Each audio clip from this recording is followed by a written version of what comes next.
Hi guys, and welcome back to episode 3 of Safe Space. Today I have with me my lovely man. What's up, y'all? What's your name? Adari. Yes, and he is here to go over my deal breakers and my red flags in men and women. So I'm gonna start with the deal breakers because So these are your red flags for everybody. men and women. Everybody you encounter. Yes, but we starting off with the deal breaker. So you know what a deal breaker is, Deal right? breakers for men and women alike. Babe, what is a deal breaker? Non-negotiable. Yes, the deal breaker is basically if anything you have any of these traits on this list, you cannot even take me on a date. So, starting Males off. and females. Well, this is just my deal breakers list. If you agree, you can let me know.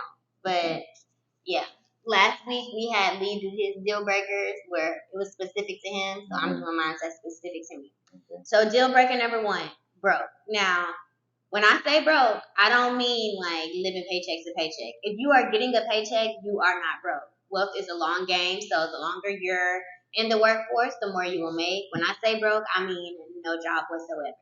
And if you're not in school, you have no excuse. So, agree or disagree? Deal breaker. I mean, as long as you're hustling, you good. Because you can be an entrepreneur, you necessarily gotta have a job or be getting a paycheck. Well, an entrepreneur gets money though. They're not broke. Type shit. So yeah, I guess. Dietary restrictions. Vegan, pescatarian, vegetarian, all of that. It don't work with me. What about you? I think that's if there was like racist for food, that's what I would say. I'm a food racist. Yeah. And you know what? Power to the food racists out there because I like to go on dates. I like to eat. I like to stay. And if we can't go to a certain restaurant because they can't, meet your dietary needs, I'm gonna be unhappy. Well, I feel like that gives you an opportunity to like be creative and do other stuff besides like just eat food. You know what I'm saying? We eat food every day. You know what I'm saying? True. You gotta do something adventurous. We can be vegan, vegetarian, pescatarian on the weekends, but the weekdays, I need my chicken, I need my steak, I need my lamb.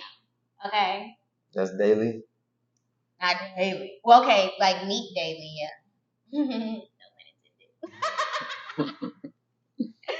Okay. Out of shape. I say this because I need you to be aesthetically pleasing. So I just want somebody who's in shape. Do you agree or disagree? I mean, yeah, you gotta be in shape. No relationship with God. I cannot submit to a man who is not submitted to a higher power. So that's just me.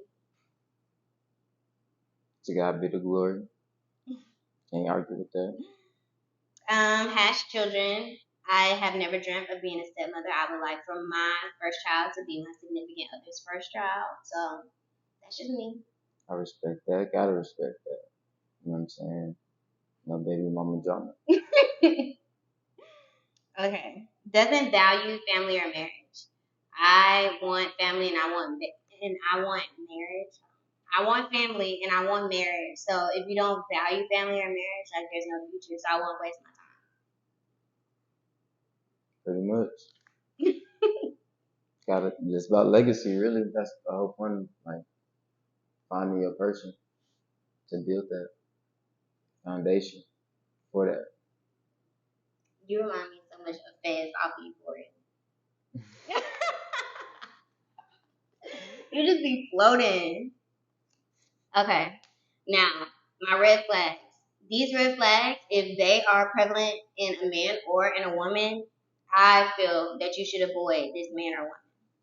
So, my first red flag is an avoidant attachment style. There are 3 types of attachment styles. There's secure, which is the more ideal. The anxious, which is like clingy, overthinking, needs a lot of reassurance. And then there's the avoidant, the distant or fearful of intimacy attachment style. Now, the book that I'm reading is called Attached, and it talks about the attachment styles. And as I was reading this book, there were a lot of like, red flags with the avoidant attachment. So I'm gonna read you one of the statistics that I saw in the book. So the avoidant attachment style has the lowest satisfaction rate in relationships. Anyone who is with this attachment style will have to sacrifice their need of emotional closeness or intimacy because the avoidant cannot handle it. Now, I feel like it is a very sad relationship if the compromise is one sided, which it will be with like if you're with anybody who has an avoidant attachment style. So I feel like you're more like securely attached. Do you think that like you would be comfortable in a relationship with an avoidant? You know, it's crazy. I feel like sometimes I can be avoidant, but not realize it. Like in what type of situation? In a situation where like I just like don't communicate with like my family or people that's like close to me. Just like don't talk to anybody. I feel like I'm the same way. But I feel like I would say that I'm avoidant in my friendships, but like anxiously attached in my relationships, in my romantic relationship. So like I You don't think that understand. they don't correlate? They don't correlate. No, to me it doesn't because like I only okay. So the anxious attachment style, like they like closeness and vulnerability and intimacy. I don't like that in my friendships. Like I want emotional distance in my friendships. But in my romantic relationship, I want closeness and, emotional intimacy and all of that. Like, I feel like my romantic relationship is more of a safe space for me than my friendships. Because, like, I see friendships as, like, I'm not going to say temporary, but they go through phases where, like, one minute you can be very close to your friend, and then the next minute is, like, a little bit of distance, whether it's live or somebody's in a relationship. Like, I just don't see friendships as emotionally as intimate, as a romantic relationship. That makes sense. But I wonder why that is. I need to do some research on that next. But okay. And attachment styles can change over time. If you are anxiously attached or avoidantly attached in relationships, if you have securely attached friends, those are the friends that you want to talk to say like, hey, what do you think about this? Yeah. Because they can guide you into a more secure attachment style. These attachment styles can change over time. Yeah, I got some guys that I can bounce some ideas off of. And I just read books because I don't know. I feel like, excuse me, your friend can like say like, girl, you should do this, or girl, you should do that, but like nobody really And they'll tell you knows. when it sucks. Yeah. That's the thing that you worry about. What? If they were like, they tell you when it's good, but will they tell you if it's bad? Or like, are they being honest? I just feel like, are they being realistic? That's the thing. Like, there's one thing to like be honest, and then there's another thing to be realistic. So What do you like, mean by that? say we get into a petty argument, right? And be like, oh girl, you deserve better. You should leave him. But it's nothing to where I feel like I've been extremely disrespected or anything like that. A lot of girls, their first advice is to like, girl, just leave him. Mm-hmm. So it's just like, is that realistic? Is that actually what it takes? Am I getting advice from an avoidant? Sound advice. Exactly. So that's why I would just rather like read and do research on relationships and healthy And that's why you relationships. keep emotional distance from your friends. I guess because there's not too much trust there when it comes to like my well-being, because whatever is going on in your friend's life doesn't affect you as severely as your significant other. So say if you're going through something, I'm gonna feel that more than a friend would. So it's just like you're only so close in a friendship. You're not hurt when I'm hurt. As a friend, you're really not hurt when I'm hurt. So if you give me advice that will leave me hurt, are you gonna be there to I like mean, it help depends me? how close the friend is, though. I ain't never had a friend that was that close to hurt when I hurt. I've never had a friend like that. Friends be that close, especially if it's like they hurting over something mutual. But what do you mean by that? Like friends can have a mutual friend pass away. Oh no, I'm talking about like if I were to break up and I'm depressed and I'm not eating, my friend is still living her best life. You know, she's not depressed and not eating with me. She don't feel that pain with me. She's not in that depression with me. Well, is she doing something to like get you out of that depression? I've never experienced that. So because I haven't experienced that, I take heed to the advice that I listen to when it comes to my friends because they like. You just feel alone and you went through a situation like that. And I've greatly understood that my problems are my problems. So even if I unload on them, I'm still going home with the depression and the sadness. They're just like, dang, that's messed up. And then they're living their life. You know, like your struggles are yours alone. So me knowing that is just like, I'm going to figure my own way out. Like, I don't lean on my friends for that. So, okay. Red flag number 2, if they are not subscribed to a higher power. Statistics show that anybody who is of faith or any type of religion, their marriage rates are higher, the success rates are higher. The highest marriage and success rate and the highest satisfaction in a relationship is between born again Christians. Now, there's different branches of Christianity. So born again Christians is, I see it as somebody who like walked away from the faith and came back to it. And as a born again Christian, I can definitely say my focus was more on loving God and loving others because I understood like when Jesus died on the cross, that's literally all we were supposed to do: love God and love others because love covers a multitude of sins. And the highest divorce rate is between the evangelical Christians or like the evangelists, the ones who like just spread the gospel. Although we need them, I feel like they're helping us, but we got to help them. What? They have the highest divorce rate. So like the one. What you mean we gotta help them? Like okay, born again Christians is like, hey, focus on love too. Listen to the word that they spread. Yes, that was perfectly said. One more time for the people. Listen to the word that they're spreading. Yes. But don't listen to everybody that's spreading the word. You know what I'm saying? Read the word for yourself. Yes. You know what I'm saying? Because there are false prophets. In your own perspective. Yes. But the good thing about that statistic with the evangelist type of Christians, only 19% of Americans are that type of Christian, and I don't know the statistics on how many of those type of Christians get divorces. But if it's only 19% of America, it can't be like just a very like detrimental number a year of divorces between those type of Christians. 100%. So my third red flag is extreme relationships with the opposite sex parent. Either it's a mama's boy or a daddy's girl or somebody who hates their opposite sex parent. I feel like this is a huge red flag. I mean, you're gonna have to go a little into detail on what the extremes are because, I mean, mama's boys are really inevitable in this day and age because, you know, so many kids like grow up without their fathers. So it's like that tips the scale already. So, you know what I'm saying? You got to go through the extremes. Okay, so an example of an extreme is like if you're dating a man and his mama always like calling and interfering between y'all personal time, there's no boundaries. To me, that is an extreme. And with the mama's boy and daddy's girl type of relationships, there's usually some level of emotional incest. I'm about to give you the definition of emotional incest.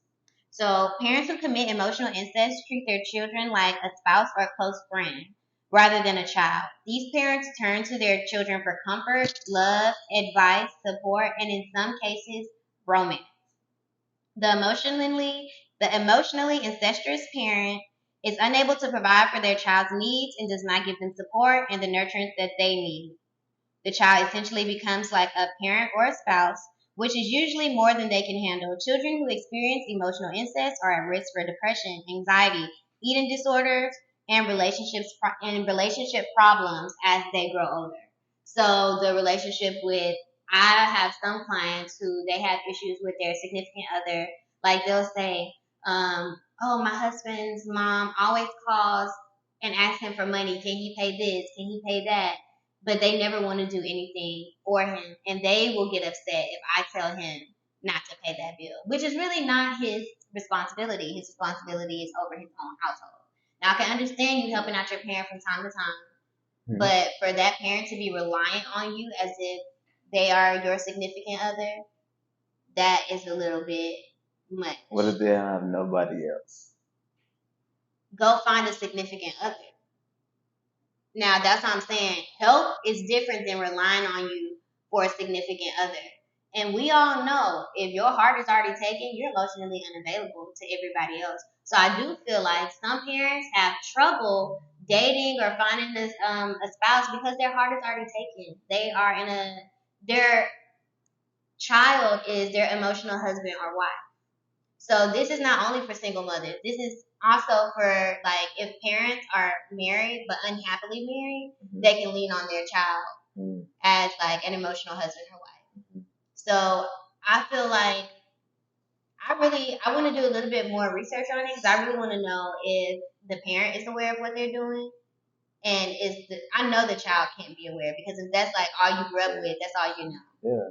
But I want to know if the parent is doing this, like if they are aware or if they are unaware. Yeah, I feel like that's something that you can. That's a red flag. Okay, that's not a deal breaker though. No, Okay. it's a red flag though. Yeah, but I feel like that's something you can like work through. You know what I'm saying? Like, I feel like that would need therapy. like you said, it's something to dissect. But if somebody is like that, like helps you go that deep within yourself, you know, that's somebody I guess good to keep around because you know what I'm saying. If you didn't express that or unlock that, you never know. You never know. But you know, in the Black community, like mental health and emotional intelligence isn't really taught. We're taught more so survival, get money, like, you know. So that's coming soon too. But okay, the opposite side of the spectrum are like the men and women who hate their opposite sex parent. I say that this is a red flag only because of, okay, I say that this is only a red flag only because of sexual imprinting. So you've all heard the term like women marry their fathers. So if you have a hate towards your father or like you have trouble respecting him, you'll more than likely have hate towards men and have trouble respecting men. Same for men. If they have hate towards their mother or have trouble respecting them, they'll feel the same way about women. So whenever you have an unhealthy view of that opposite sex parent, whether they were there for you or not, you'll be. That's usually how you go out of this relationship. Exactly. You'll be more attracted to those traits in a significant other. So say like you had a father, he was stable, he was a provider, but he had a drinking problem or something like that. You'll be more attracted to chaotic men with, you know. I feel like that's case by case at the It same is time. case by case. That's what I'm saying. It's about the view that you have on your parent. Now, if you hate them and it is a unhealthy relationship, you know, you can have, nobody's perfect. Nobody has a perfect parent. But also nowadays, especially like people don't get into relationships for like emotional reasons. You think so? They get into people that like niggas with money just find like Instagram hoes, hoes that's in the club type shit. You know what I'm saying? I feel like that's life attracts like. Like they're both superficial. The hoes that be in the club, the Instagram girls, all they care about is money, and the men No only care offense about to looks. the club community. You know what I'm saying? Y'all get y'all money, y'all do what y'all do. I'm just saying, like, but you never a know where they nigga came with from. money know he ugly and he need a bad bitch. And he ain't even like really chip. That's like for sure he need that. What you talking about? But he ain't focused on that. So I feel like they got to get out of that before they just unlock what you talking about. I think that does go back to what I'm talking about though. The sexual imprint that the parent has. So say the Instagram girl, she's spoiled by her daddy. Mm. She's more so gonna be attracted to men with money. Mhm. You see? It And is. the man with money, you never know. His mama could be a hoe. He's more likely gonna be attracted to hoes. So it's all about the view that you have on your parent, with whatever in whatever light that you see them the most. That is what you're going to be attracted to in relationships. Which I feel like all of my red flags can be fixed through therapy, self awareness, stuff like that. So my fourth and final red flag in men and in women is no practices to encourage mental health slash development of emotional intelligence. Now, in my opinion, these practices can be anything along the lines of therapy, yoga, journaling, meditation, spiritual practices, and reading. If you are not getting in tune with yourself, because you can only go as deep with others as that you've gone, within yourself. So if you're not trying to explore yourself and better yourself, how can you explore and better your significant other? And iron sharpens iron. We're supposed to be building each other up. What's your favorite outlet of exploration? I would say reading. I tried journaling, but I don't need to be the one validating all of my thoughts. That's dangerous. Like, I did a little bit of Huh? therapy. Okay, so whenever I was doing the research on journaling, it can make people narcissistic sometimes because it's you validating every last thought that you have. You have nobody there to hold you accountable and say like, okay, no, you were tripping right here, you were wrong right here. If you're not that deep within yourself, if you don't have that type of self awareness and realness with yourself, I feel like journaling is I feel like journaling is good because you can go back and mm-hmm. read what you wrote and say to yourself, okay, I was tripping right here, or you know what I'm saying, okay, this was a good like state of mind that I was in. That comes with self awareness though. So somebody like me, sometimes like when I was in that phase with journaling, I knew that I needed somebody who was gonna tell me that I was wrong. Like I wasn't deep enough within myself to not validate all of my thoughts. If that makes sense. Like I wasn't aware enough. I felt like I was always right. So for somebody like that, therapy is better. But you can get to the point where you're like, you can hold yourself accountable and you can read back and go, okay, no, I was tripping. I can see like where I was wrong, like stuff like that. But if you're not there yet, then I feel like journaling, like you don't want to do that prematurely because it can make you more narcissistic. And when I say narcissistic, everybody has narcissistic traits. Narcissism is a scale that every human being is on. So, and Disclaimer. exactly. And I like reading because to me it's the fact. It's like a non-biased view of whatever I'm going through, what's right and what's wrong. So like feelings are taken out of it, and it's just pure logic. Like this is the right logical choice. Like I can learn that through reading. So I like to read a lot of self-help books and psychology type books, obviously, with the book attached, which I recommend everybody to read. So, what is your favorite practice? I like working out. I do a little yoga, a little meditation. I could do more, but just the physical activity type shit, like being outside mostly. That's like my outlet where I just connect or reconnect. And you read. We read I the mean, whole Bible together. I read He too for reads. sure, but I'm just saying like my main outlet is probably Is like the exercise, physical. yeah, because I feel like that like help with all the rest. And it's good for your mind. It gives off endorphins and stuff like that. Yeah, Healthy mind. But yes, these were all of my red flags in men and in women and my I deal like how you breakers. matching with the case. Thank you, I baby. I'm a vibe. put it together. This shit's Well, thank you guys for tuning in, and we will see you guys next time.